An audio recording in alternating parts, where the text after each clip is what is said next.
After World War I attended a grand banquet in London honoring Sir Ross Smith, the celebrated Australian aviator who had just flown halfway around the world. As the evening sparkled with laughter and pride, the man beside me told a story, quoting, "There's a divinity that shapes our ends. He insisted it came from the Bible." I knew beyond any doubt that it was from Shakespeare. So, eager to prove my superiority, I corrected him. Publicly, he argued back. Voices rose. Finally, I turned to my friend, Frank Gammond, a scholar of Shakespeare, to settle it. Frank kicked me under the table, smiled, and said, "Dale, you're wrong. The gentleman is right." Later that night, I asked why he'd lied. Frank simply said, "Why prove a man wrong? You gain nothing but his resentment. Always avoid the acute angle." That night, I realized something life-changing.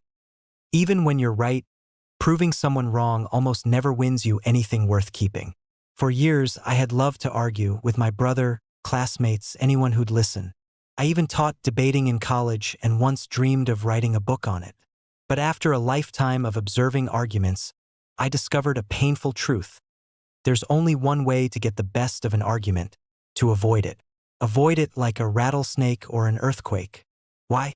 Because even if you win, you still lose. You may destroy the other person's pride, make them feel inferior, and gain nothing but resentment. A man convinced against his will is of the same opinion still. Patrick O'Hare, a student of mine, learned this the hard way. A former chauffeur turned salesman, he fought every customer who criticized his trucks. He won many arguments and lost every sale. Once he stopped arguing and began agreeing tactfully, his career transformed. He realized something profound. Silence and empathy close deals. Arguments close hearts. Frederick Parsons, a tax consultant, once fought bitterly with an inspector over a $9,000 deduction. No matter how logical his reasoning, the inspector grew colder and more stubborn. So Parsons tried a different approach. He stopped arguing. Instead, he said sincerely, "I admire your work. You must handle incredibly complex cases. I've only studied this in books. You're learning from real experience." The inspector's tone softened. He talked about his career, his family, and 3 days later, he approved the deduction. What changed? Nothing but Parsons' approach.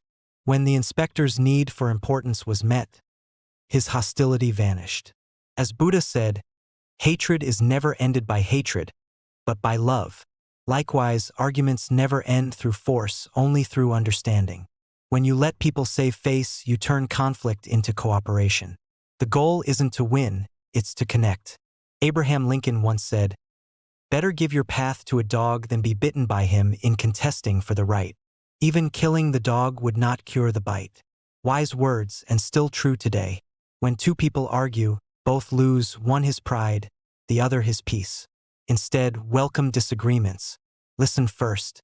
Look for what's right, not who's right. Be humble enough to say, "I could be wrong." Even in marriage, this truth remains. As tenor Jan Pierce said after 50 years with his wife, "When one yells, the other must listen, because when both yell, there's only noise."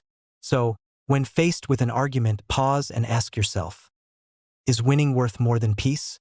Would you rather prove a point or preserve a relationship? Because the only way to get the best of an argument is to avoid it.